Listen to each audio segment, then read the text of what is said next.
जय बप्पा की। चली जा। नहीं जाऊंगी, नहीं जाऊंगी। क्या हुआ? तू तो काम धंधा करने से रहा, अपनी स्कूल नहीं जा रही है, संभाल इसको।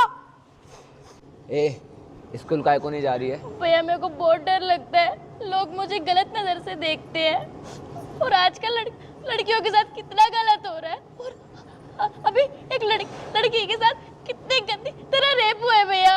अरे छोड़ ना, किन बातों पे ध्यान दे रही है, होता रहता है ये सब। अच्छा, अगर ये मेरे साथ होता तो?